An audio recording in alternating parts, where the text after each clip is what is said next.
ZYD 364, TMC em 100.3, Curitiba.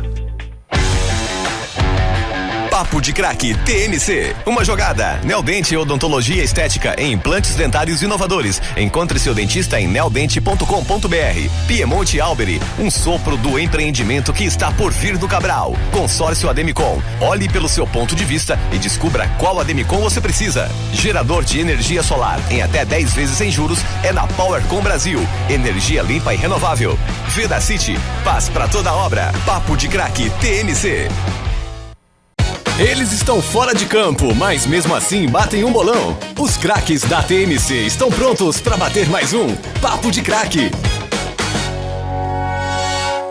Opa, cheguei, hein? Hoje é quarta-feira. Chegamos ao último dia do ano de 2025. E eu já quero desejar para você um excelente 2026, um feliz ano novo. E que vocês sejam muito felizes e que realizem todos os seus desejos, os seus sonhos, tudo aquilo que você tem como meta para 2026 que possa ser realizado. Esse é o meu desejo em nome de toda a equipe aqui da TMC para que vocês tenham um ano maravilhoso. Isso eu estou falando na vida pessoal. E no futebol, que o seu time vá muito bem, obrigado. Que o seu time, seja onde ele estiver, né? Se ele estiver na Série A do Campeonato Brasileiro, que é o caso da dupla Atletiba, na Série B, que a gente vai ter aí Operário e Londrina, na Série C, D, você que é torcedor do Paraná Clube, eu desejo demais que o Tricolor volte à elite do futebol brasileiro, então que 2026 seja realmente um ano abençoado para todos nós. Tá acabando, hein? Ai, ai, ai, ai. Tá chegando a hora e que hoje você possa aproveitar e agradecer tudo que passou e também pedir a Deus aí as graças, as bênçãos para 2026. Começando esse último dia, esse último Papo de Craque de 2025, dia 31 de dezembro, e te convidando a participar com a gente, né? A gente vai continuar relembrando aqui algumas entrevistas importantes que a gente teve ao longo desse ano, mas a pergunta do dia hoje, ela é a seguinte: que ano aconteceu a última Copa Sul-Minas e quem foi o campeão? Presta atenção, hein? Que ano aconteceu a última Copa Sul-Minas e quem foi o campeão? Tô perguntando isso porque agora em 2026 a gente vai ter a Copa Sul-Sudeste. A Copa Sul-Sudeste vai acontecer em 2026, então, motivado por isso, essa nossa pergunta do dia. Participa com a gente, manda seu WhatsApp para cá, 995661003, 995661003, responda a pergunta do dia e concorra aos prêmios de hoje. Hoje, mais uma vez, tem aqui um voucher para o Taio Motel, esse aqui para maiores de 18 anos e um par de ingressos para o cinema. Então, participa, manda sua mensagem para cá, responda a nossa pergunta do dia e concorra aos prêmios de hoje. O Papo de Craque TMC está no ar para Climasul. Precisando de um projeto de ar-condicionado para sua indústria, empresa ou escritório? Climasul, mais de 30 anos oferecendo soluções sob medida. Ligue 2105-6650 ou acesse climasul.com.br. Daqui a pouquinho, o primeiro entrevistado aqui do nosso dia, dessa quarta-feira, dia 31 de dezembro, vai ser o presidente da Federação Paranaense de Futebol, o Hélio Cury Filho, que vai falar muito aí a respeito do calendário, do Campeonato Paranaense, que já tá batendo na porta da Copa Sul-Sudeste, que também vai acontecer nesse ano, e muito mais. A porca, essa hora, já tá, né, no fogo, né? Essa hora, quem matou, né? Mas dá tempo ainda para de noite. Vedacity, Vedapre em paredes e fachadas protegidas, faça chuva ou faça sol. Um produto Vedacity, paz para toda a obra. Nem falei, né? Quero agradecer a todos que estão acompanhando através do FM 100,3, também do site tmc360.com.br e, claro, através do nosso canal do YouTube, a Transamérica agora é TMC. Quem escuta sabe, o nosso canal agora é 360. Só procurar lá. TMC Esportes no YouTube, você vai conferir a nossa live e as lives de todas as afiliadas da TMC espalhadas pelo Brasil. Segue lá, ativa o sininho para ser notificado, para receber ali o aviso quando a gente estiver no ar e também compartilha aí com quem ainda não encontrou o novo canal do YouTube da TMC. Beleza? Petiscaria do Vitor, programando uma caranguejada com a família ou amigos. O caranguejo mais desejado está na Petiscaria do Vitor. Acompanhamento completo e ambiente exclusivo. Petiscaria do Vitor, Avenida Manuel Ribas, 6.995, em Santa Felicidade. Reserva pelo 3273-4444. Chega a dar água na boca. Petiscaria do Vitor. Então vamos começar esse bloco aqui do nosso Papo de Craque desta quarta-feira, último dia do ano, ouvindo a entrevista do presidente da Federação Paranaense de Futebol, Hélio Cury Filho. Ele falou muito a respeito aí do Campeonato Paranaense e o calendário de 2026. Bora! Esporte TMC dessa sexta-feira recebe aqui nos nossos estúdios para trocar uma ideia sobre futebol paranaense com a gente, o presidente da Federação Paranaense de Futebol, Hélio Cury Filho. Presidente, tudo bem? Bem-vindo aqui à TMC, prazer ter você aqui. Boa tarde, eu que agradeço mais uma vez a oportunidade, um abraço a todos aí, os ouvintes da TMC. Presidente, o Campeonato Paranaense começa daqui a pouquinho mais de um mês. Dia 7 de janeiro tem bola rolando pelo Campeonato Estadual, começando mais cedo por conta de Copa do Mundo e com um novo regulamento, né? O que a gente pode esperar do estadual do ano que vem, presidente? Eu acho que vai ser tenho certeza que vai ser um dos mais atrativos dos últimos anos. Essa nova fórmula, ela realmente deixou um campeonato acirrado, todo jogo tá valendo agora, aquele que não começar muito bem não vai ter muito tempo para poder reagir, ou seja, todo jogo vale alguma coisa, são jogos difíceis. Se você olhar ali a nossa tabela, a gente já começa com Londrina e Operário, já um confronto de Série B para começar. Na segunda rodada temos aí novamente a final do Paranaense, Operário e Maringá e assim por diante. Então, pra gente ver que realmente vai ser um campeonato bem disputado. Lembrando, né, para quem está nos ouvindo, o campeonato do ano que vem, ele vai ter menos datas do que nos últimos anos. Vai ser disputado, a primeira fase vai ter 6 jogos e depois já começa o mata-mata ali para definir o campeão estadual. Presidente, seja bem-vindo à TMC. Minha pergunta é a seguinte, né? É uma mudança de calendário nacional que foi muito bem vista num geral, né? Pela crônica, pelos clubes, pelas federações, mas ela tem alguns impactos que a gente vai conhecer mesmo na prática. E a Série A, começando no fim de janeiro, nós temos nossos 2 maiores clubes voltando para a Série A no ano que vem. Que impacto o senhor vê para o Campeonato Paranaense? A nossa reportagem tem trazido as informações que Curitiba e Atlético, na primeira fase principalmente, até o Atlético de uma maneira mais radical, não devem utilizar o time titular sempre. Como é que o senhor vê esse tipo de impacto com essa mudança do calendário nacional? Eu acredito que o maior desafio vai ser realmente, junto à CBF, a gente conseguir equilibrar as datas que nós temos a partir do campeonato da Série A. Porque nós vamos ter jogos intervalados e aí tem as grandes viagens da Série A, que a gente sabe que a gente tem que respeitar as 66 horas. Então eu acredito que o maior desafio é esse, para o nosso calendário, considerando duas equipes, ainda bem, né? 2 equipes na Série A. Presidente, no final do último campeonato, né, o senhor manifestou assim uma preocupação com os gramados para a disputa do campeonato. Para o ano que vem foi feita assim uma vistoria mais rigorosa. O que o senhor tem de informação a respeito?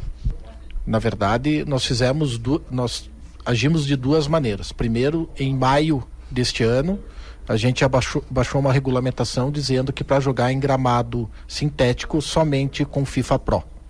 Então, os gramados sintéticos deverão se adequar, obviamente que é para a primeira divisão, para o ano que vem para a FIFA Pro e para 27, salvo engano, 27 ou 28, não vou me recordar, já a segunda divisão de profissionais também.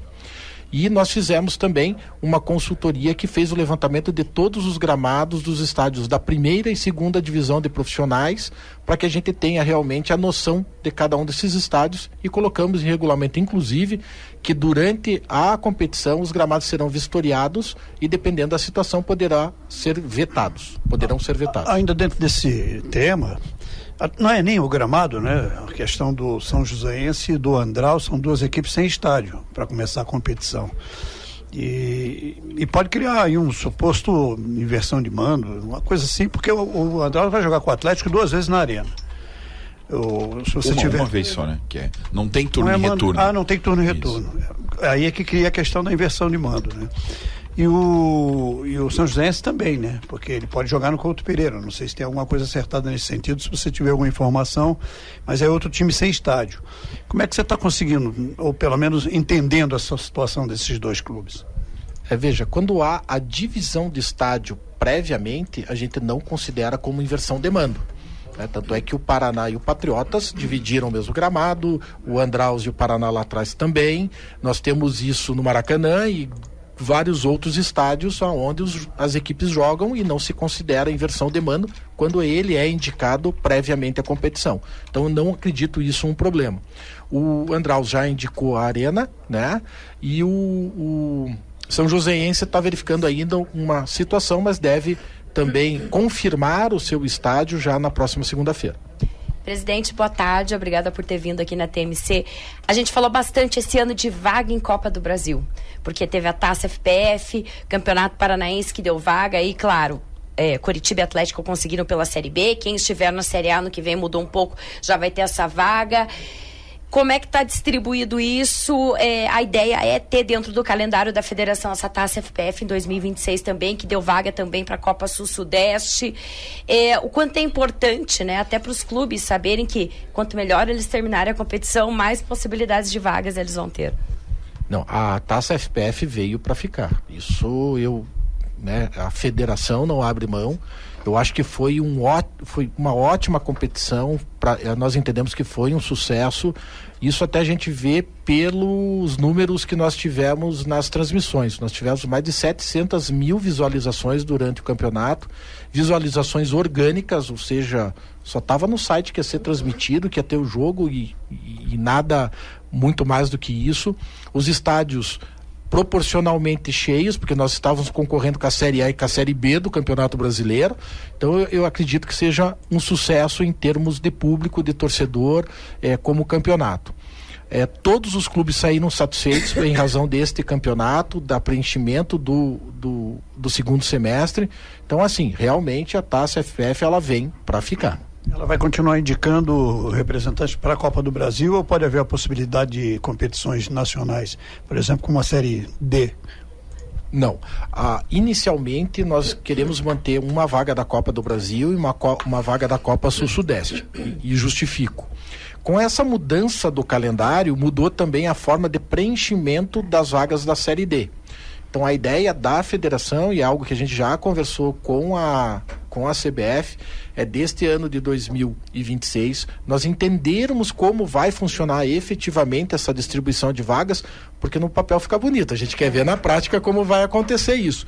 Para quem sabe, para 27, a gente trazer uma vaguinha da Série D e encaixar lá para 28, né, uma vaga da Série D também na Copa FPF. Já estou falando de 28 para vocês verem como essa Copa veio para ficar, tá? E obviamente pode acontecer, como quase aconteceu, o Cianorte subir para a Série C. Quem sabe a gente consegue colocar mais uma ou duas equipes na Série C. Então, futuro a Deus pertence, né? A gente tem que torcer para os nossos clubes e a gente tem muita confiança neles. E essa mudança, né, através da CBF, acabou beneficiando, porque se fosse diferente, o campeonato perderia uma vaga na Série D, né? E aí essa Taça FPF acabou de certa maneira compensando. Exatamente, acabou compensando, e a gente entende que a gente, na distribuição da vaga da Copa Sul-Sudeste, nós colocamos em arbitral de forma democrática, foi quase que por unanimidade, teve apenas uma rejeição, motivos óbvios, né? Mas a gente entende que preencheu de maneira correta o calendário, valorizando esse segundo semestre e indo de forma alinhada com a CBF, que é ter mais calendário para os times menores e menos calendário para os times maiores. Tanto é que no novo calendário, os clubes da Série A têm 15% a menos de partidas durante o ano, e em torno de 20% a base do futebol brasileiro, que seria a Série C e a Série D. Presidente, voltando ao Campeonato Paranaense, que começa no dia 7 de janeiro, no arbitral, o senhor participou da entrevista coletiva e disse que o VAR estava garantido a partir do mata-mata, mas estava negociando, buscando parceiros. Existe alguma novidade nesse sentido? Existe uma possibilidade do VAR fazer parte do campeonato como um todo? Ela existe, já está confirmado a partir da segunda fase. A gente ainda está em negociação para a primeira fase. É um custo relevante, isso, né? E ele é custeado 100% pela federação. Quanto, presidente? Quanto? Esse daí é só interno, ET. Esse é só interno, ET. Mas te digo que custa mais que 40 mil por partida. Aí você usa a tua calculadora aí. É que eu no final do ano recebo o 13º, poderia colaborar aí, cara. Opa! Legal. Vamos pagar então com o salário do ET. É gordo. Legal. Vai dar para fazer o VAR em todos os jogos. Presidente, além do VAR, alguma possibilidade futuro, o impedimento semiautomático também no futebol do Paraná? Ou está longe ainda? Não, eu não vou dizer que está longe, mas a gente vai precisar ver como vai funcionar na Série A e B, o VAR semiautomático, já dizendo para o torcedor, não é a solução de todos os problemas, como muitos têm imaginado. É uma ferramenta que vem para ajudar, vem a benefício do futebol, mas ela não vai corrigir todos os erros. Como o VAR também não corrigiu. Exatamente, perfeitamente, né? A questão da arbitragem passa muito pela capacitação, treinamento e trabalho contínuo com os nossos árbitros. Presidente, é a segunda divisão, hein? A gente vai ter o Paraná na disputa da segundona do Campeonato Paranaense do ano que vem. Ela vai começar um pouco mais cedo também, no ano que vem, assim como vai ser o Campeonato Paranaense da primeira divisão? Essa é a ideia, volto a dizer, né? De uma forma muito democrática, a gente opina e justifica junto aos clubes, mas a decisão final é deles. Que dia, presidente? Porque eu entro em férias, eu não gostaria de trabalhar tão cedo. Não se preocupe, ET. Talvez você trabalhe cedo, mas a gente vai liberar a Copa para você. Porque a sugestão da federação é a gente terminar. A Copa começa, salvo engano, dia 13 de junho, né? De junho, perdão. E a ideia é terminar o campeonato da segunda divisão no dia 7 de junho. Para que a gente não concorra com a Copa do Mundo, não ingressar, não invadir o calendário da Copa do Mundo. Para isso, nós temos que começar ou no dia 28 de fevereiro, logo após o Carnaval, ou no máximo no dia 7, prevendo eventualmente uma rodada de meio de semana. E dia 7 daí seria a data também da final do Campeonato Paranaense, o mesmo final de semana, né? Exatamente, tem mais isso para contornar. Dia 7 do que, presidente? Porque eu preciso viajar também. 7 de março. 7 de março. Dá tempo de você voltar do carnaval, não se preocupe. ET, aguarde o arbitral. De incomodar o presidente, Eu pensei que era agora, de janeiro. Nossa. ET, aguarde o arbitral, que é segunda-feira, né? E a gente, depois do arbitral, te conta que se você prestar atenção no programa e tal, daí você fica sabendo como vai ser. Aliás, já que a gente falou de segunda divisão... Conversa aqui, Camargo e Camarguinho. Ninguém te chamou. Tá conversa bom. Camargo e Camarguinho. Já que a gente falou da segunda divisão... E o Perdigão, cara, como é que tá lá? Mas, cara, pelo amor de Deus, aí é demais, hein? Ei, deixa o De Lázari fazer a pergunta pra ele, cara. Depois você fala do Perdigão com o presidente. Já que o senhor falou da segunda divisão, é claro que, né, a federação não vai resolver o problema de todos os clubes, mas eu queria perguntar pro senhor especificamente do Paraná, que é, né, uma marca aqui do nosso estado, que agora teve lá um breque bem grande, né, na tentativa de virar SAF. Ninguém sabe exatamente o que vai acontecer. Como presidente da entidade que comanda o futebol aqui no estado, como que o senhor vê atualmente a situação do Paraná Clube? Nós estamos na torcida que tenha a resolução mais breve possível desta situação, de que a SAF se concretize. Eu acredito que a SAF é realmente a solução para a situação do Paraná Clube neste momento, não só do Paraná, eu acho que é a solução para vários times do nosso futebol, e na torcida para que dê tudo certo. A federação, infelizmente, não tem muito como agir, né? É uma questão dos associados, da diretoria e de seus credores, de resolver esses impasses. Presidente, mesmo com o VAR, né, a arbitragem continua sendo assim uma preocupação sempre do futebol brasileiro. Aqui no Paraná, como a federação vem administrando a preparação dos árbitros agora para o início do campeonato? Veja, diferente da visão do torcedor, porque a gente não, o que eu sempre digo, né, a federação não trabalha com futebol, a federação trabalha com paixão. E aí a paixão a gente sabe que é o lado oposto da razão, é um pouco complicado. Mas a gente tem visto a nossa arbitragem de uma maneira positiva. E mais uma vez justifico. Nós tivemos na semana passada aqui o seminário da CBF, Arbitragem Sem Fronteiras, onde teve a equipe técnica da CBF, inclusive o presidente Sintra, da Comissão de Arbitragem, esteve presente. E eles elogiaram muito a nossa arbitragem. E de uma forma muito técnica, passando trabalhos, fazendo atividades, questões teóricas, e nós fomos muito elogiados pela comissão de arbitragem da CBF. Isso quer dizer que a gente está indo no rumo certo. Mas um detalhe, presidente... Importante dizer, Crispim, que hoje nós temos o Torezinho fazendo um belo campeonato brasileiro e temos o melhor auxiliar FIFA Bosquilha, né? do Brasil, né? Que é o Bosquilha. Agora, claro que esse campeonato estadual, a tendência é que outros nomes comecem a se destacar, até pela qualidade técnica do campeonato. Eu estou prevendo isso, presidente, até porque dia desse a gente estava falando aqui sobre o calendário dos clubes. Temos 2 na Série A, temos 2 na Série B, 1 na Série C e 4 na Série D, né? 3 na Série D.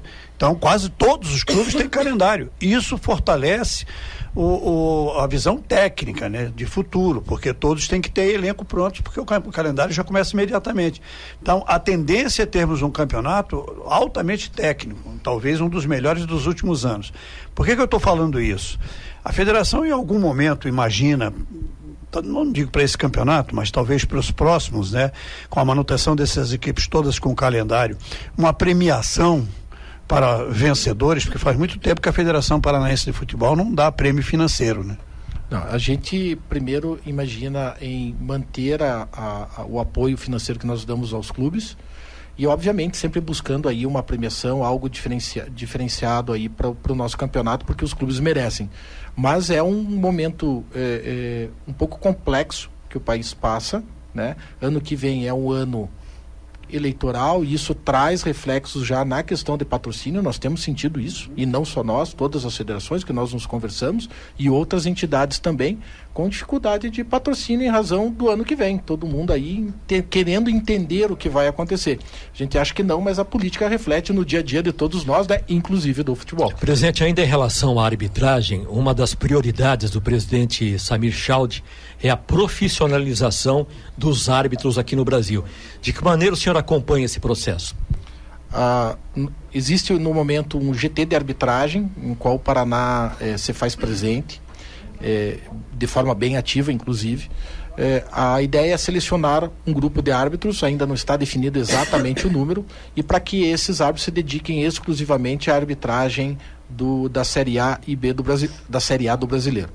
Seria CLT? De que maneira seria esse contrato? Ainda não se tem ainda o modelo exato, não necessariamente que seja CLT. Né? Principalmente hoje em dia, né? Exato, pode ser. Será implantado só pela CBF, as federações não vão arcar com qualquer tipo de despesa, nada com os árbitros. Não, com a profissionalização. 100% CBF, 100% Série A do brasileiro. Outra proposta, já com regras definidas para o ano que vem pela CBF com o Samir Chaudhry, é a nova questão de sustentabilidade financeira, ou mais popularmente se chama de fair play financeiro. De que maneira, assim, a federação, o senhor viu essa proposta, né? No imaginário de muitos torcedores, eu tenho ouvido muito assim, você acha que se o Corinthians ficar, desculpa até usar o Corinthians como exemplo, mas é porque é famoso por ficar devendo mesmo. Será que se o Corinthians fizer errado, vão punir? Como é que o senhor vê essa implementação? Que impacto pode ter, olhando da nossa perspectiva aqui do Paraná? Não, o torcedor fique tranquilo, porque vai acontecer. Diferente de outros tempos que as questões ficavam engavetadas, a atual gestão da CBF tem desengavetado e enfrentado. O primeiro foi o calendário, de forma muito rápida, agora do Fair Play, que foi entregue agora no Summit, agora finalzinho de novembro, e está enfrentando a questão da arbitragem também, de uma forma, são 6 meses de gestão. Então isso a gente vê que realmente as questões estão sendo enfrentadas. Eu tenho certeza que a questão do fair play vem para ficar. O grupo de trabalho que o fez são advogados e técnicos especialistas também na questão desportiva, financeira. Então realmente será aplicado. O torcedor tem a certeza que será aplicado. Obviamente que no primeiro ano, salvo engano, está previsto apenas a advertência, porque é um ano de adequação. Mas depois, tenham certeza que vai ser aplicado sim. Presidente, até para o torcedor, para o leigo entender, quem vai fazer esse julgamento? Quem vai decidir se o clube agiu ou não de maneira irregular? Passa pelo STJD? De que maneira vai ser isso? Não, já foi nomeado um comitê autônomo e independente por 6 especialistas que farão o acompanhamento. Pessoas fora do Brasil, né? Não, Tudo aqui? Tudo aqui. Mas eles serão autônomos, independentes e que farão o acompanhamento da questão do fair play. Porque o fair play não é só a questão da sanção, tem todo um acompanhamento, relatórios trimestrais que deverão ser entregues pelos clubes, e a comunicação com o TMS, que é o sistema da FIFA, né, de a movimentação de contratos. E essas pessoas vão definir multa, rebaixamento, perda de pontos? Exatamente. Conforme o enquadramento da situação, é que eles vão enquadrar se é o caso da multa, se é a questão da advertência, óbvio. Sempre começando com a advertência, porque a ideia inicial é pedagógica e não punitiva. O senhor vê como uma boa notícia essa decisão não passar pelo STJD? Eu entendo que sim, porque o STJD ele tem que se manter nas questões disciplinares e regulamentares, né, do jogo, do campeonato e assim por diante. Questão financeira, realmente, eu entendo que tem que ser um órgão autônomo. Presidente, vimos recentemente mais um caso de racismo, né, dentro aí de uma das séries do Campeonato Paranaense. Eu imagino que vocês já estejam trabalhando em cima disso para o ano que vem também. É tolerância zero? Qual que é a orientação da federação para os clubes quando acontecer? Esperamos que não aconteça, mas em caso de acontecer qualquer tipo de situação como essa. Não, racismo, seja dentro ou fora do futebol, tem que ser tolerância zero sempre.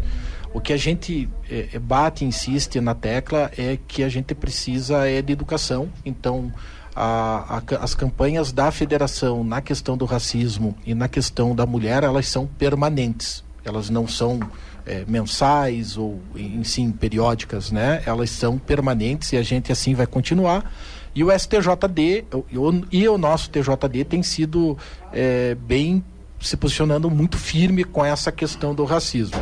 Eu sei que recentemente nós tivemos um problema, saiu na mídia, mas aí não é uma questão da aplicação da norma, aí é um problema da norma que você não tem como ultrapassar algumas situações.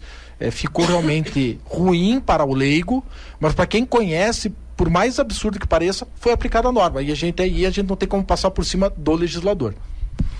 Presidente, o senhor citou a mulher, vai começar a final do Paranaense Feminino no final de semana, o primeiro jogo em Toledo, entre Toledo e Curitiba. Esse ano 4 clubes participaram, a gente teve a situação do Atlético, né, com o rebaixamento do time masculino, ele pelo menos por um período, não se sabe exatamente qual, eliminou o departamento de futebol feminino. Como é que o senhor vê aqui o futebol feminino? Qual a necessidade de evolução para que a gente tenha um campeonato até com mais participantes, né? Eu sei que é uma utopia talvez imaginar já no ano que vem, mas quando isso puder acontecer, nosso país, infelizmente não o nosso estado, mas nosso país vai receber a Copa do Mundo em 2027. Nós temos incentivado bastante as competições de base, volto a dizer, porque eu entendo que a base é o futuro de qualquer tipo de competição. Então a gente tem investido bastante na base do feminino, fortalecendo isso, fazendo investimentos mesmo financeiro para os clubes, para que eles participem dessas competições. O problema é que várias equipes simplesmente não se interessam pelo futebol feminino.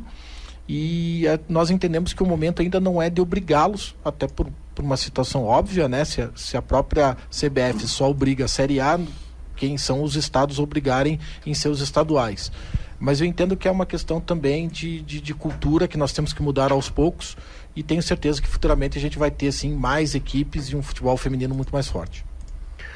Presidente, essa semana a gente ficou sabendo que você foi nomeado como interventor da Federação de Futebol do Piauí. Você poderia explicar para quem está nos ouvindo o que aconteceu exatamente lá no Piauí e como é que vai ser esse seu trabalho lá?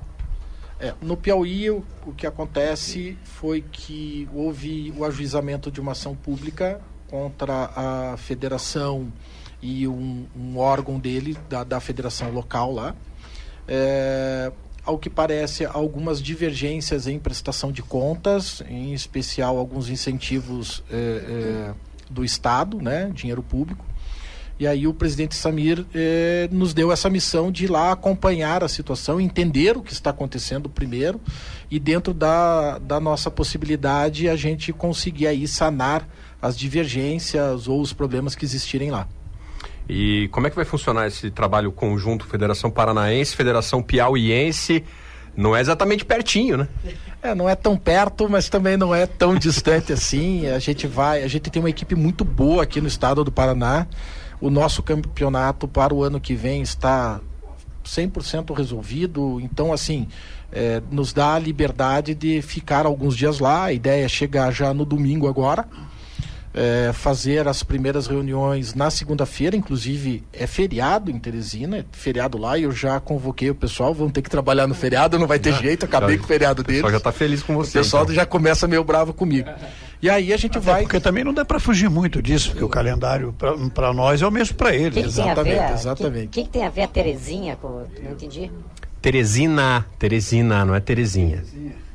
Então domingo você já está indo para o Piauí. Já chega o domingo lá no Piauí, reunião já na segunda-feira. A ideia é passar 3 dias lá, 3 dias aqui. Então sábado virou dia útil, sobrou o domingo. Vai ficar nessa ponte aérea Curitiba-Teresina. Tá quanto a passagem, presidente? Eu gostaria de conhecer. Que coisa, rapaz. Tá que tá, querendo saber de dinheiro, né? Você quer perguntar do Perdigão pro presidente? Tinha várias perguntas, mas daí o De Lázari, o Jairo... As nossas perguntas são horríveis, as tuas que são boas. Pode seguir aí. É que daí eu acabei esquecendo, quero perguntar várias coisas, mas uma coisa importante. O Perdigão tá lá, presidente?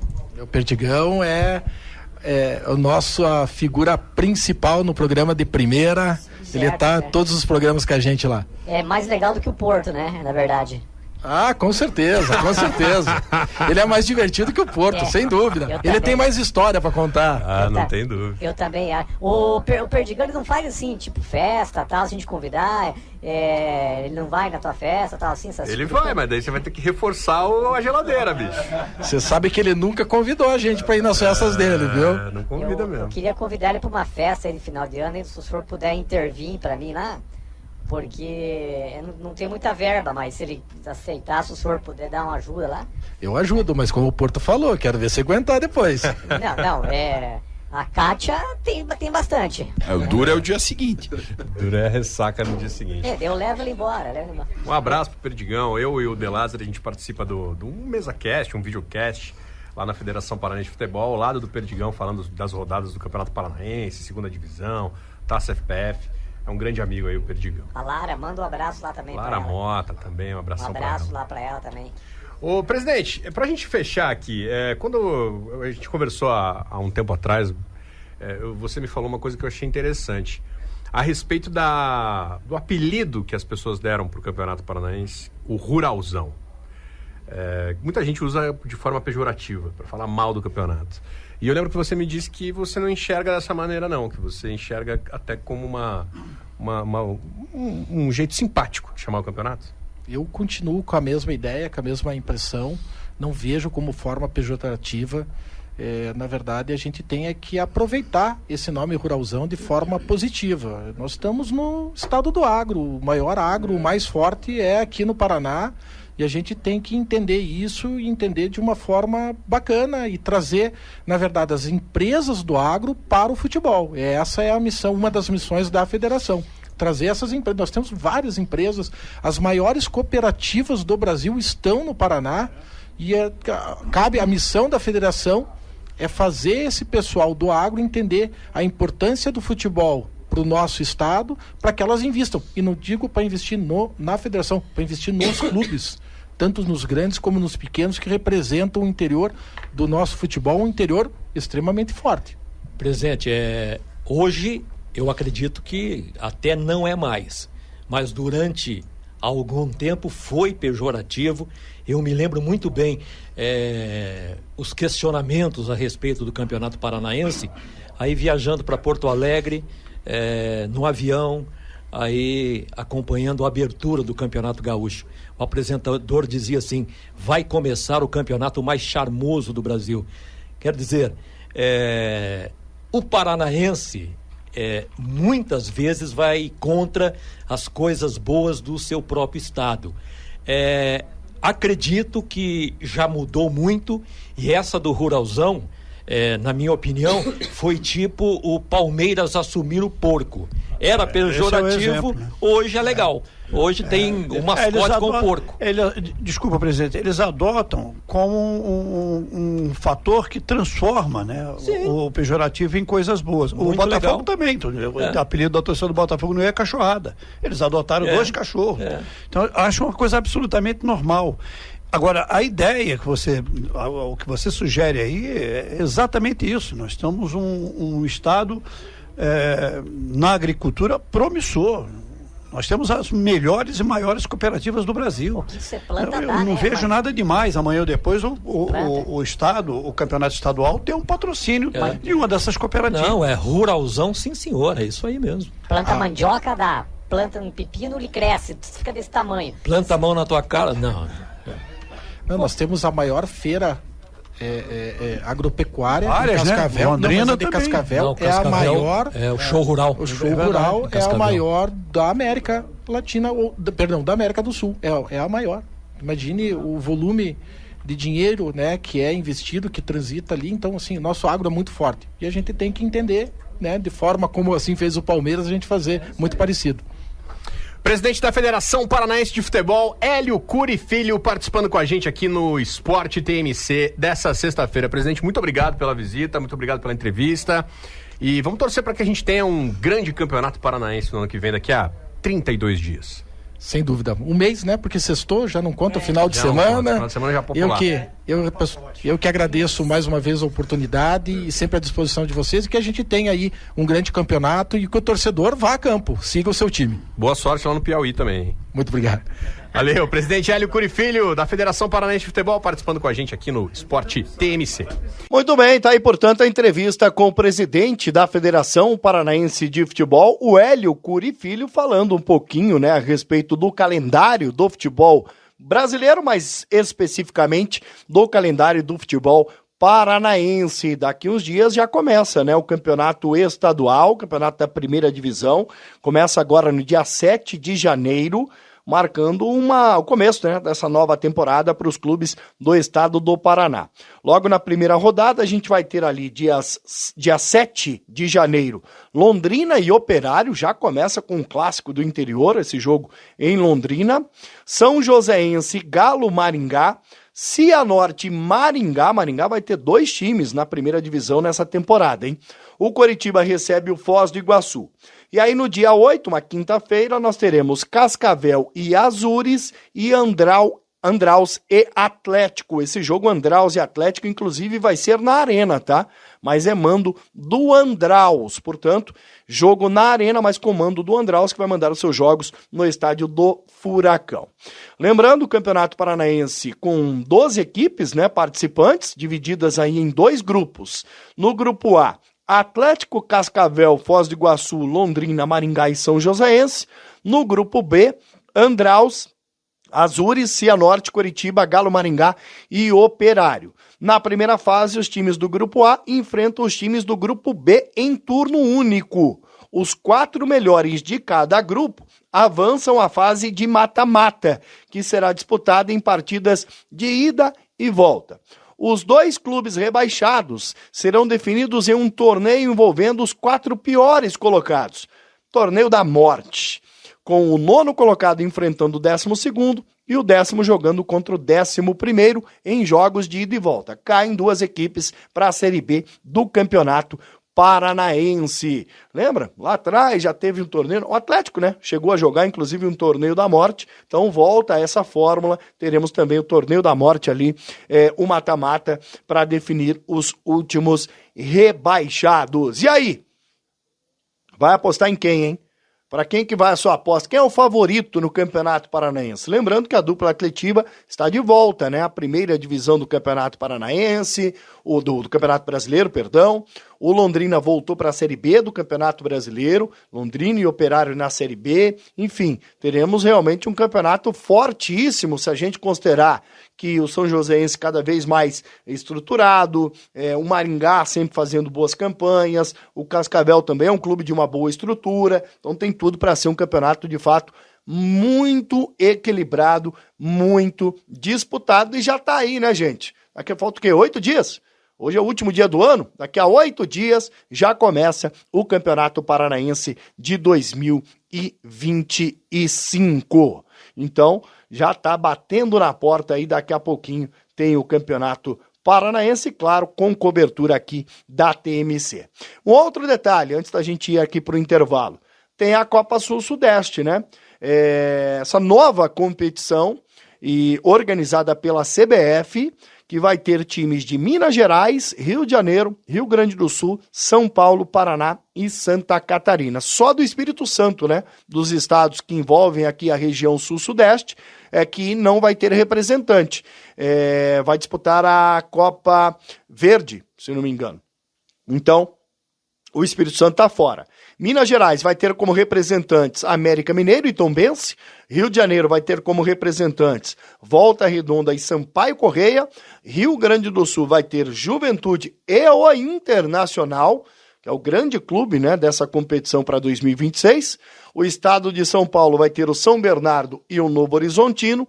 O estado de Santa Catarina vai ter Avaí e Chapecoense. E o estado do Paraná vai ter como representantes o Cianorte, que foi o campeão da taça FPF nessa temporada, e o Operário, que foi o campeão paranaense de 2025. Esses os representantes nessa Copa Sul-Sudeste. Paraná não quis disputar a taça FPF, perdeu a chance. Coritiba e Atlético até disputaram, mas não conseguiram bater campeão e também não conquistaram, né, o Campeonato Paranaense. Por isso, nesse primeiro ano de Copa Sul-Sudeste, não teremos os 3 grandes aqui da capital do estado do Paraná.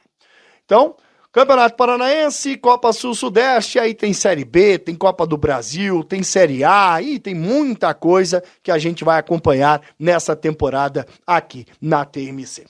Agora é o seguinte, eu vou fazer aqui um breve intervalo e daqui a pouco eu volto, hein, para Hospital de Olhos. Quando pensar em saúde dos olhos, você sabe quem é a referência. Hospital de Olhos do Paraná, 50 anos dedicados ao seu olhar. Agende sua consulta pelo 3222-4222. Daqui a pouco a gente volta com mais um convidado especial participando aqui do Papo de Craque TMC. Para Veda City, Veda Prem Parede, paredes e fachadas protegidas, faça chuva ou faça sol. Um produto Veda City, paz para toda obra. O intervalo é rápido, hein? A Transamérica agora é TMC. Quem escuta sabe, não sai daí, já voltamos. Estamos com Papo de Craque TMC.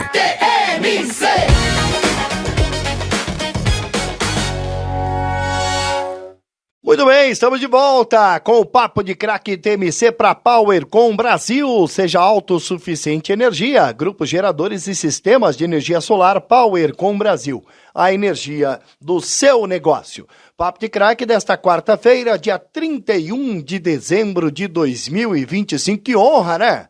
Que honra poder apresentar aqui o Papo de Craque, o último Papo de Craque de 2025, hein? Muito obrigado a todos vocês que durante todo o ano acompanhou aqui, né, o Papo de Craque, com o Edgar Araújo e toda a nossa equipe. Estamos chegando ao último programa deste ano de 2025, mas fica tranquilo. Daqui a pouco a gente já entra aí, daqui a algumas horas, né? A gente entra já no ano de 2026 e, claro, teremos Papo de Craque, teremos Esportes TMC, tudo vai continuar como sempre, com a TMC liderando a audiência no futebol no estado do Paraná. Para a Ademicon, a virada no jogo da vida fica mais fácil com o apoio da especialista. Consórcio Ademicon, dá para ser crédito e dá para ser investimento. Lógico que dá! Dá também para você participar com a gente, hein? Respondendo aqui a nossa enquete do dia. Hoje a gente está perguntando para vocês o seguinte, quando foi, em que ano aconteceu a última Copa Sul Minas e quem foi o campeão? Porque agora em 2026 a gente vai ter a Copa Sul-Sudeste. Então, motivado por isso, a gente está perguntando em que ano aconteceu a última Copa Sul Minas e quem foi o campeão. Participe com a gente, mande a sua resposta para cá no 995661003. 995661003. Hoje está valendo aqui para vocês um voucher para o Taiô Motel, somente para maiores de 18 anos, e também um par de ingressos para o cinema. Manda para cá a sua resposta, diga qual prêmio você quer concorrer. No final do programa, a gente divulga os ganhadores. Combinado?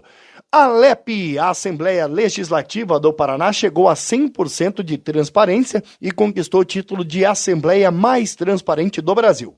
Um marco de responsabilidade e respeito com o cidadão. A Assembleia Legislativa Paraná, com tudo e com todos.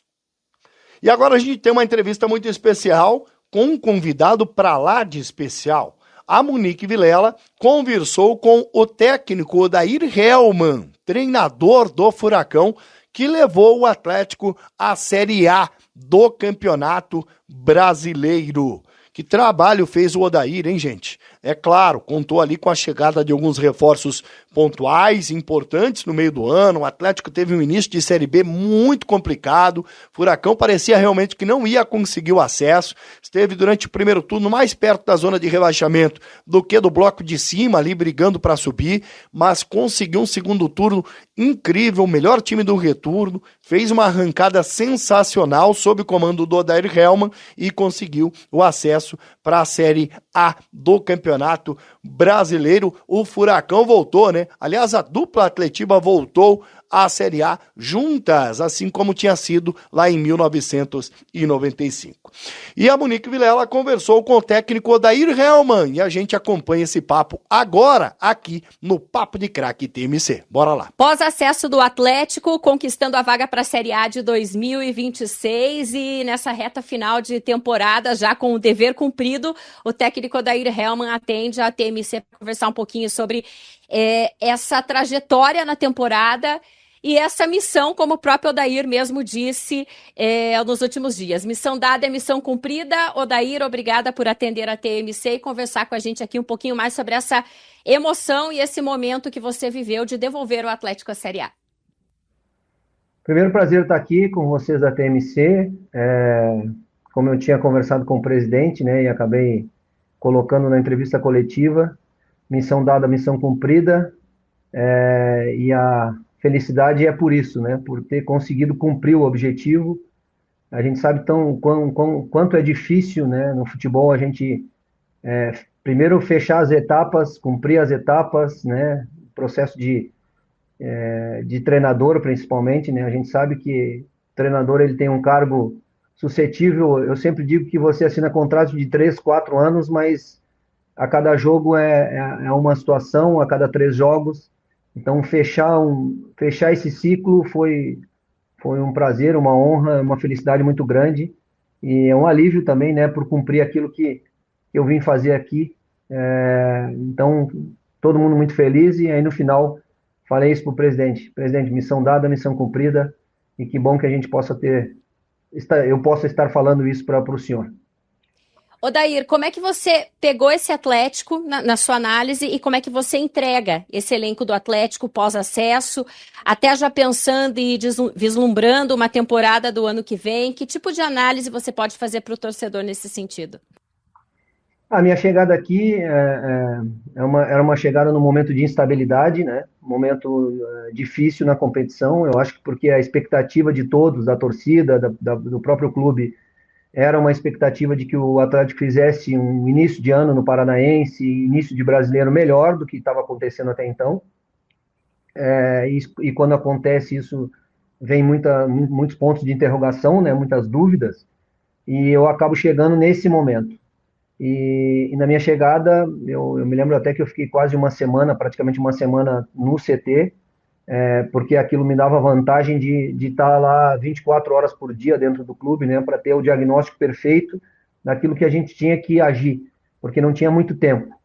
E eu acho que foi preciso, isso foi muito, muito importante nessa caminhada, a precisão desse diagnóstico de todos, né, e claro, meu diagnóstico também, na minha chegada, em 1 ou 2 dias, quando sentamos com o presidente, eu e a comissão, eu acho que a gente ali já pontuou especificamente o que a gente precisava de mudanças a partir daquele momento, né? E eu falei sobre os pilares que a gente conversou na reunião, e esses pilares foram de fundamental importância.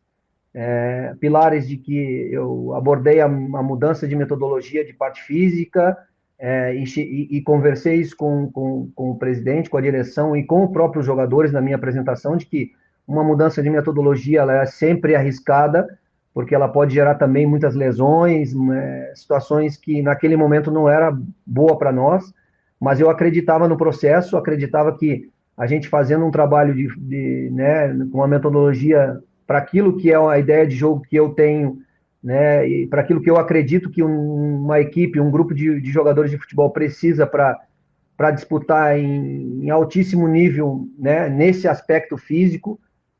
Eu falei para o presidente que era da minha responsabilidade, que eu ia assumir essa responsabilidade com a minha comissão técnica. A abordagem de unidade de comando, né, porque é sempre muito importante essa unidade de comando, você sentar com quem toma as decisões e ali discutir todos os pontos, e a partir do momento que sair da porta para fora botar em prática, mesmo que a tua ideia ou mesmo que a tua opinião naquele momento não seja a vencida, a que venceu naquela conversa. Eu acho que essa é a unidade que eu falo. Muitas vezes a gente não concorda com tudo, mas a gente participa de um grupo e a gente precisa, né, concordar com a opinião decidida e com aquilo que a gente conversou. E isso teve muito em relação à direção, e eu quero agradecer ao presidente, ao Petralha, quero agradecer ao Lara, quero agradecer depois, né, teve a chegada do Freeland, depois dessas reuniões iniciais, e que o clube me deu todo o respaldo para que eu pudesse, né, seguir, né, nessas decisões que a gente ali estava tomando, e respaldo esse que colaborou com o terceiro pilar, que eram as contratações, para que a gente pudesse agregar experiência naquele momento. Por quê? Porque a equipe vivia uma estabilidade também psicológica, mental, tanto que estava se refletindo nos jogos dentro de casa, principalmente nos jogos dentro de casa, onde você precisa ter total confiança, e aquela estabilidade gerada entre o externo e o interno estava tirando a confiança dos jogadores, e jogador sem confiança é um jogador com nota mais baixa. E a gente conseguiu, naquele momento, colocar os nomes, colocar as características, e o clube, por todas as condições que o clube tem e foi criada durante todos esses anos, com organização, com capacidade de investimento, fez os investimentos, e que bom que os investimentos deram retorno, se pagaram, né, com a subida, com o objetivo alcançado. Então, esse foi o diagnóstico, essa foi a abordagem inicial, e a gente encontrou dessa forma, né, uma equipe não com muita confiança, principalmente nos jogos dentro de casa, e com jogadores que não estavam conseguindo render o seu melhor. Então, era uma retomada diária, de jogo a jogo, e a gente foi construindo esse espaço juntos com todos. Você até já falou do presidente Petralha, eu ia te perguntar sobre isso, Odair. Qual a importância da figura do presidente? Como foram as suas conversas com ele, desde o primeiro contato até agora, a conquista do acesso? Eu imagino que tenha sido algo especial, né? Porque o presidente, ele não confia em qualquer um, isso é fato, a gente conhece ele aqui, a gente sabe que são pessoas que ele escolhe a dedo para trabalhar com ele. Como é que foi essa sua convivência com o Petralha até aqui? Assim, eu preciso falar, que bom que tu me fez essa pergunta, porque eu sei que ele é uma pessoa muito criticada, muito cobrada,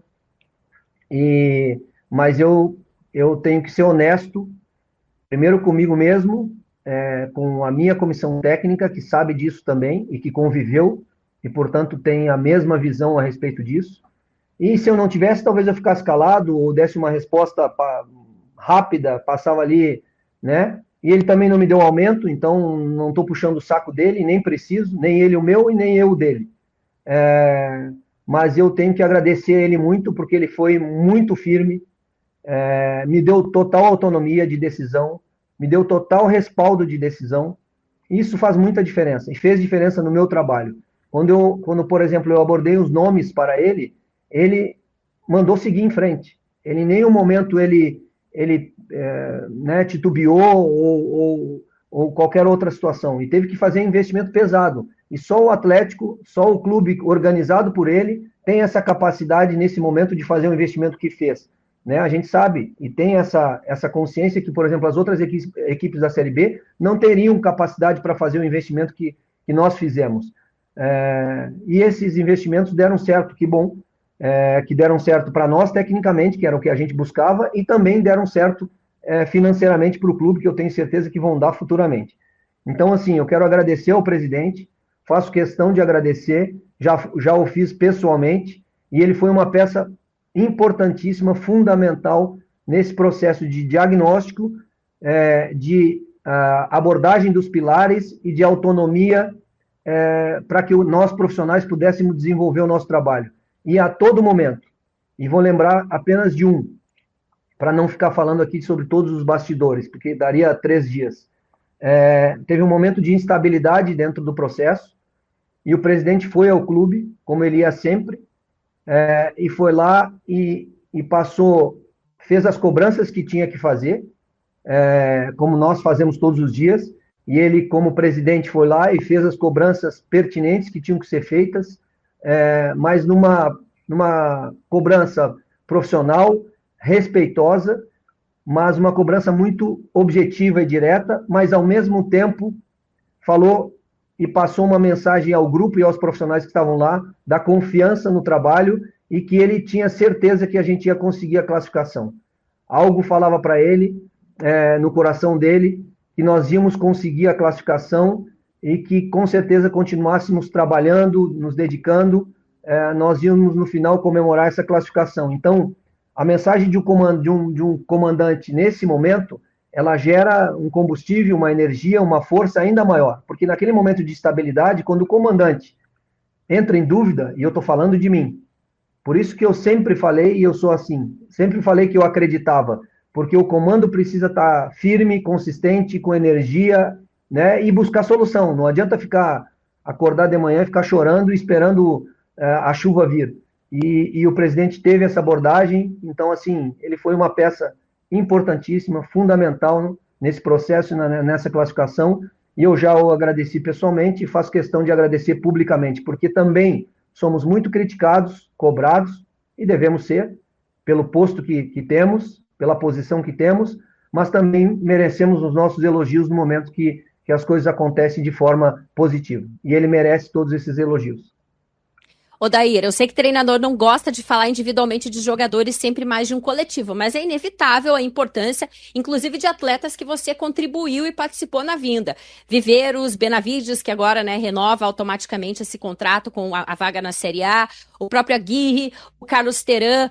Esse processo, o quanto foi importante, desde que você chegou, detectou que precisava dessas peças, um Viveiros que fez 9 gols, mais gol também na Copa do Brasil, o quanto foi importante você ter essa autonomia de construir essa ideia de reforços e colocar em prática e encaixar tão bem no seu time como foram esses atletas? Não, assim, quero até acrescentar uma situação, por exemplo, o Mendonça, que é um jogador que foi bastante cobrado também, ou em alguns momentos cobrado, mas quero lembrar que o Mendonça, a maioria das vezes, jogou numa função que não é a função do Mendonça. O Mendonça é um atacante, de velocidade, com boa capacidade de finalização, onde passou fez gols, tem gols, mas por toda a circunstância, de estrutura de time, de ideia de jogo, ele em nenhum momento falou para mim, Odair, eu não quero jogar na minha função. Nem ele e nem nenhum jogador. Todos se colocavam sempre à disposição para ser polivalente e colaborar com a ideia, com a estrutura de jogo. Foi importante, porque agrega também um respeito ao adversário, agrega uma confiança para os jogadores que estão no plantel e que naquele momento estão sofrendo uma cobrança muito grande, então também tira um peso daqueles que estão, e joga o holofote para aqueles que vêm, e aqueles que vêm segurando e ajudando esse processo faz com que os jogadores que estavam sendo mais cobrados dentro do grupo consigam um tempo maior para voltar a dar uma resposta técnica. E foi o que aconteceu. Quando um grupo de jogadores, quando um time de futebol perde a confiança, é muito difícil de você recuperar essa situação de confiança sem resultado, sem um ambiente equilibrado, né? Quando há esse tipo de cobrança, o jogador que é nota 8, nota 7, nota 8,5, ele passa a ser nota 5, nota 4. E isso para o coletivo é muito ruim, para a equipe é muito ruim. Então, acho que foi abordagem em todos os sentidos, junto dessa vinda dos jogadores. Também deu um tempo maior para que os jogadores que estavam aqui pudessem recuperar a sua confiança, o seu melhor futebol e contribuir como contribuíram no final e durante toda essa competição para a gente conseguir o objetivo.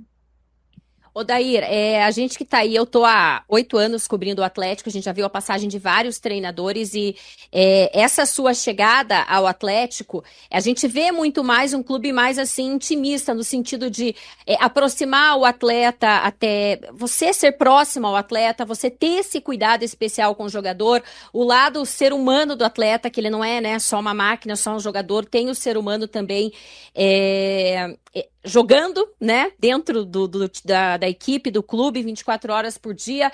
Como que você encontrou o elenco nesse sentido? Porque a gente aqui do lado de fora, a gente sente uma extrema importância nesse teu trabalho, da sua comissão técnica, de todos, né, da sua comissão que dão atenção aos atletas, diante até de um Atlético fragilizado, atletas que caíram ano passado da A para B, como Zapelli, Esquivel, que ficaram no grupo, João Cruz, enfim.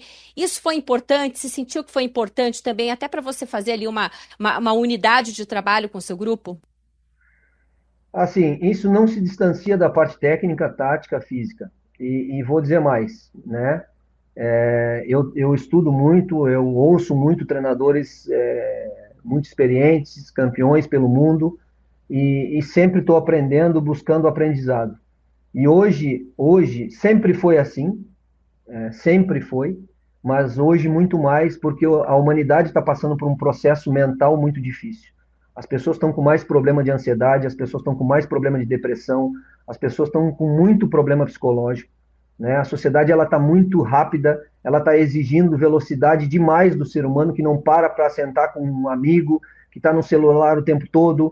Então, assim, o mundo está diferente e as pessoas também estão diferentes. A relação humana sempre fez diferença em qualquer ambiente de trabalho, no de vocês, no nosso, e hoje eu acredito muito mais que a relação humana faz e vai fazer, porque ainda no futebol não se conseguiu não se conseguiu chegar ainda num nível de excelência nessas áreas psicológicas, mentais. Eu acho que é o clube que o Atlético está buscando isso, tem as suas áreas, mas ainda tem que buscar um processo de evolução muito grande, de desenvolvimento muito grande, porque assim, o ser humano, ele tem emoções e qualquer um tem, em qualquer profissão, em qualquer estágio. Ele chora, ele sorri, ele tem dor, né? E antes do jogador de futebol, antes do atleta, tem um ser humano, pai, filho, e que se você não tiver uma capacidade de ouvir,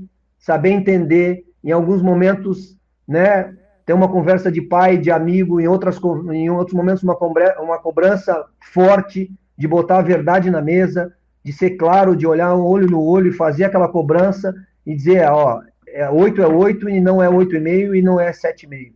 Mas para isso você precisa ter uma relação muito de confiança com os atletas e uma relação humana muito grande, essa proximidade. E eu sempre acreditei nisso. Meus trabalhos sempre, um dos pilares do meu trabalho é a relação humana. E eu coloco na minha apresentação de abordagem inicial de um grupo de futebol, de um trabalho novo no futebol, eu coloco os meus pilares e coloco esses pilares que falo de parte tática, de parte de intensidade, de parte de metodologia dentro da relação humana. Para mim, a relação humana ela vem em primeiro lugar e eu acabei de ouvir Ancelotti falar sobre isso, acabei de ouvir Bielsa falar sobre isso. Então, assim, acredito, sempre trabalhei isso, vou continuar trabalhando, vou continuar tentando me aprimorar mais, estudar mais sobre isso, para que eu possa sempre ter a melhor relação humana, para depois ter uma relação profissional que eu tenho certeza que ela vai ser muito melhor. E eu acho que você usou isso em um dos momentos mais importantes aí de toda a Série B, Odair, que foi ter que tomar a decisão de trocar seu goleiro. Como é que foi isso? A gente não teve muito tempo ao longo da temporada para falar sobre isso nas entrevistas pós-jogo. Como é que foi esse momento para você? De sentir que você precisava do Santos, mas que você também não poderia se desfazer de um ativo como é o Mikael do clube, de extrema importância. Como é que foi para você gestionar esse momento? É sempre uma decisão difícil, tá? Mas foi uma decisão pautada exatamente em tudo isso que eu falei. Eu primeiro conversei com o Santos, e depois chamei o Mikael e conversei com o Mikael e disse a verdade ao Mikael. Sentado, olhando no olho do Mikael, e conversando e explicando o porquê e qual era a minha intenção e aquilo que eu gostaria que acontecesse a partir daquele momento, eu tomando essa decisão. E respeitaria ele, né? E respeito todos os jogadores, se ele não gostasse da decisão, se ele ficasse triste com a decisão, mas também eu coloquei dentro dessa verdade que ele era um profissional do clube e que, como profissional, ele teria que estar à disposição do grupo, à disposição do clube, à disposição de todos nós, para que quando fosse chamado novamente, pudesse mostrar todas as qualidades que tem. Mas sentei com o Mikael e falei de todas as qualidades que ele tem, de tudo que ele representa para o clube, e com a pouca idade que tem, e disse a ele que muitas vezes o treinador acaba tomando decisão muito mais pelo contexto do que pela individualidade. E a decisão do Mikael e do Santos tem a parte técnica, tem a parte tática, mas também tem a parte do contexto. Porque eu não posso iniciar um jogo dentro da Arena da Baixada com 4, 5 jogadores sendo vaiados desde o início do jogo. Isso gera uma instabilidade para o restante dos jogadores, gera uma instabilidade para o grupo, gera uma instabilidade para o processo técnico, para o processo tático, e era o que estava acontecendo muitas vezes. Por isso que a equipe também estava com uma falta de confiança e os jogadores não conseguindo colocar o seu melhor dentro de campo. E o Mikael, respeitosamente, profissionalmente, me ouviu, entendeu, em nenhum momento aqui eu quero fazer questão.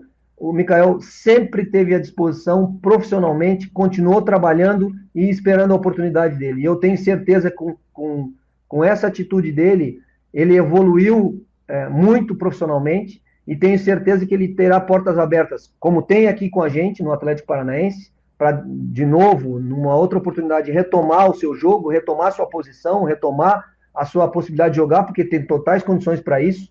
E também em qualquer outra oportunidade que ele for, porque é um amadurecimento também você passar por esse processo. Então, como eu te disse, lado humano, verdade, transparência e decisão clara. É o que eu sempre falo para os jogadores. O treinador comete injustiça às vezes. Eu não sou perfeito, nenhum treinador é. Mas dentro das minhas injustas decisões, eu tento ser o mais justo possível e o mais transparente. E quando você consegue, no dia a dia, mostrar isso, não em palavras, não em conversas, mas de fato, pelas suas decisões, o jogador te respeita. Os jogadores te respeitam. Porque eles sabem que ali é uma decisão para melhorar o grupo e para alcançar o objetivo. Não é nada pessoal contra nenhum jogador e contra ninguém. Odair, a gente já falou bastante de 2025, seu trabalho realizado. Como é que o Odair Hellmann se vê no Atlético em 2026? Depois de muito tempo, o Atlético vira um ano com um treinador, e você está sendo esse treinador. O quanto é importante agora ter esse tempo de respiro, primeiro descansar, depois fazer todo um planejamento para a temporada do ano que vem, e quanto isso pode ser benéfico para iniciar uma temporada e não pegar no meio do caminho como você pegou esse ano? É sempre importante. Eu acho que, como eu falei, nós não começamos do zero. Eu acho que a gente tem, por exemplo, num processo tático, a gente tem uma ideia de estrutura, né, que deu resultado, que potencializou as características dos jogadores que temos e que vão continuar na equipe, que vão continuar no grupo.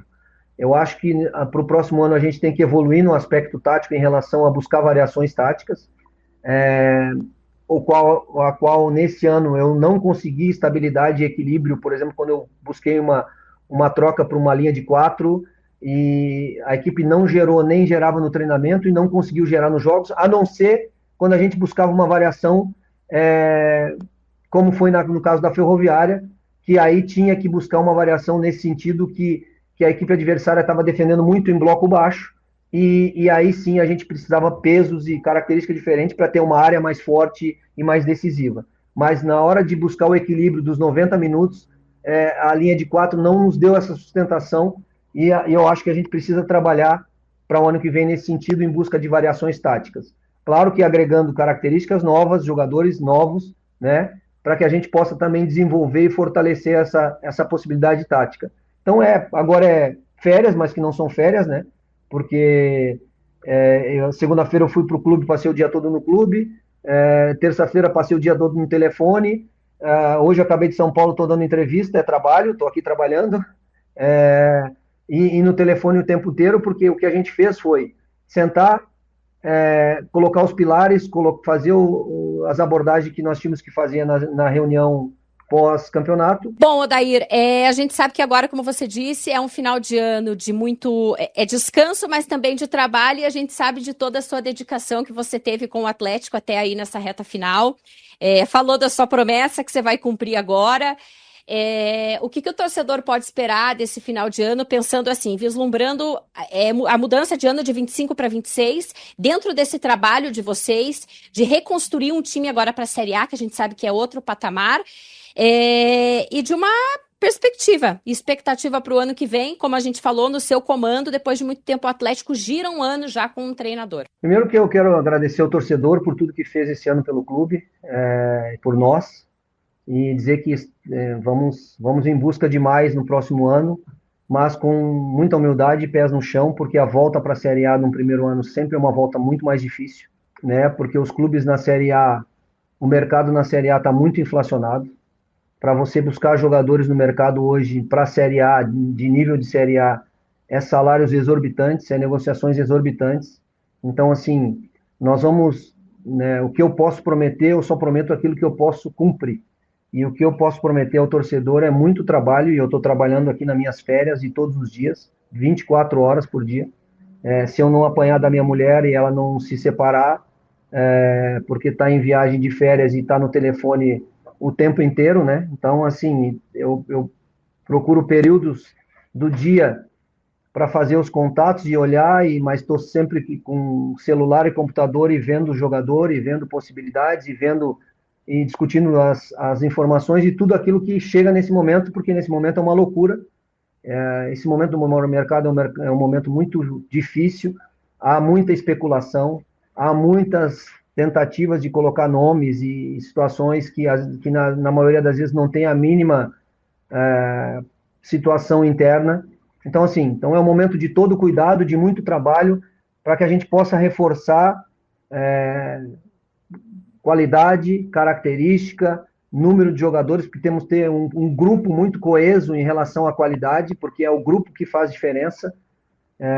E a gente está trabalhando para isso. É isso que eu posso prometer ao torcedor. Nós estamos trabalhando com muita seriedade para que a gente seja assertivo, como foi na janela do meio do ano. É fácil? Não é.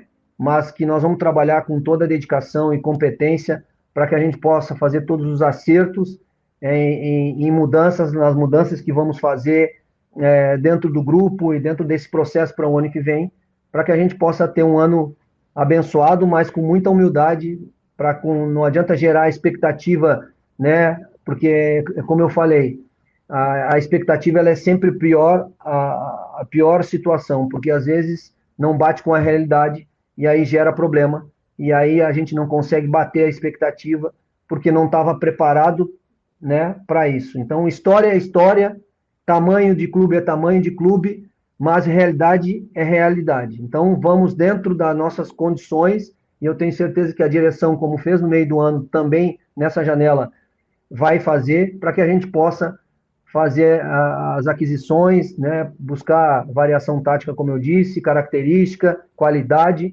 porque o ano que vem o patamar é outro, a dificuldade é muito maior, e nós temos que nos preparar para isso e estamos nos preparando. Odair, muito obrigada por ter tirado um pouquinho do seu tempo aí nas férias para atender a TMC. A gente deseja um bom final de ano. Sei que em meio ao trabalho, um pouquinho de tentativa de descanso, e estaremos juntos aí acompanhando tudo em 2026, essa caminhada do Atlético agora na Série A. Tá bom, eu que agradeço, muito obrigado, parabéns pelo trabalho de vocês todos também.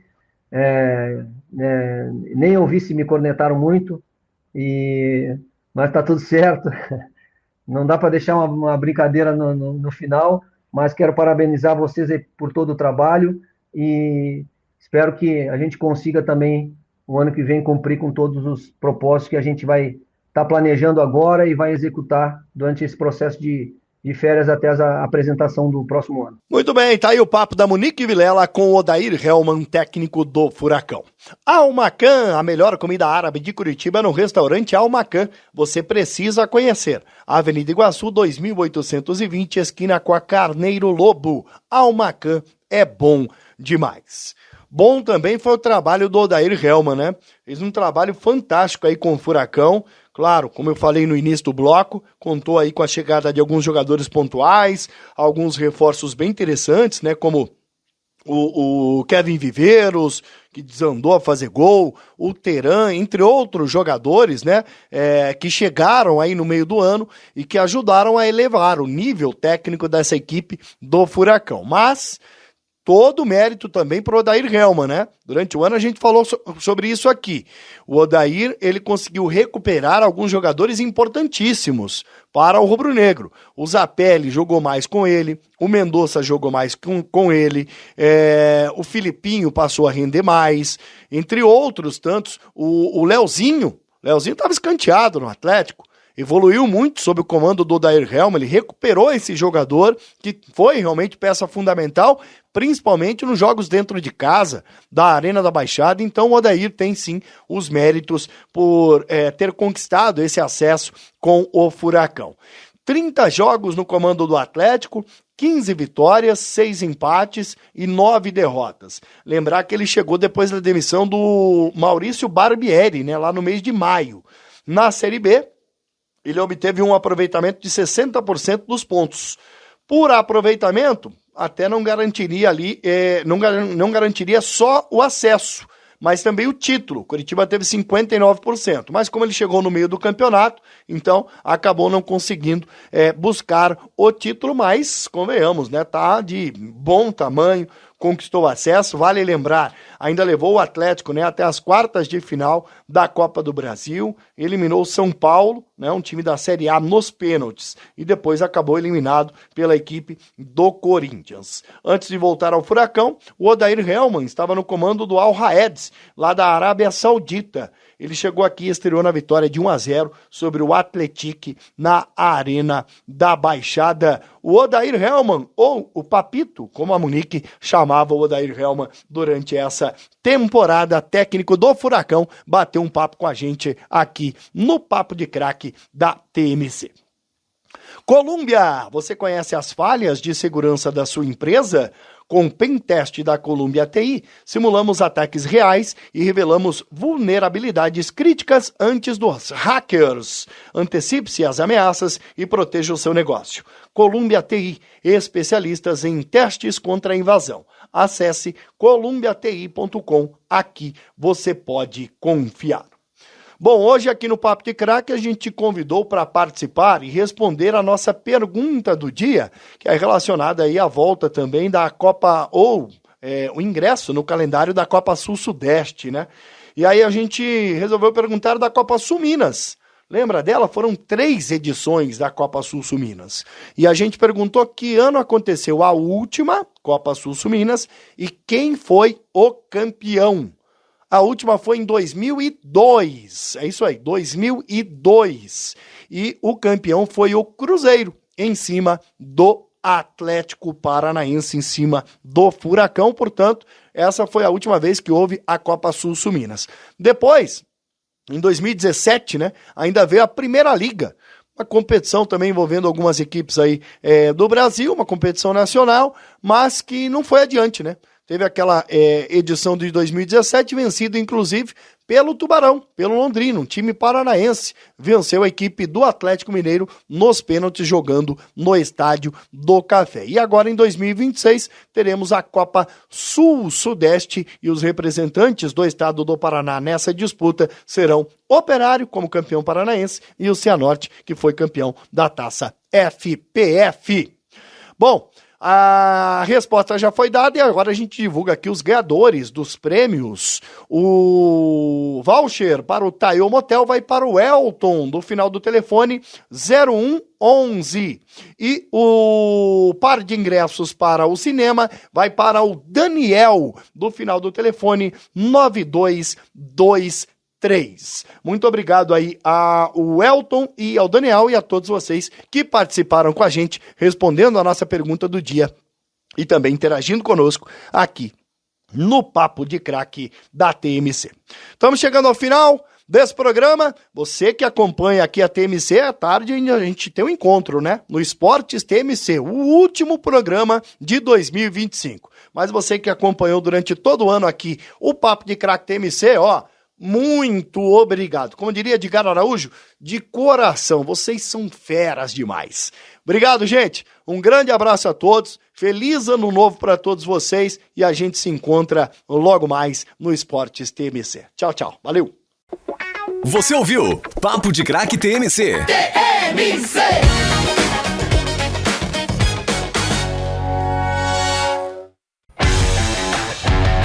Papo de Craque TMC. Uma jogada. Neodente Odontologia Estética em implantes dentários inovadores. Encontre seu dentista em neodente.com.br. Piemonte Alberi, um sopro do empreendimento que está por vir do Cabral. Consórcio Ademicon. Olhe pelo seu ponto de vista e descubra qual Ademicon você precisa. Gerador de energia solar em até 10 vezes sem juros é na PowerCom Brasil. Energia limpa e renovável. Veda City. Paz para toda obra. Papo de Craque TMC.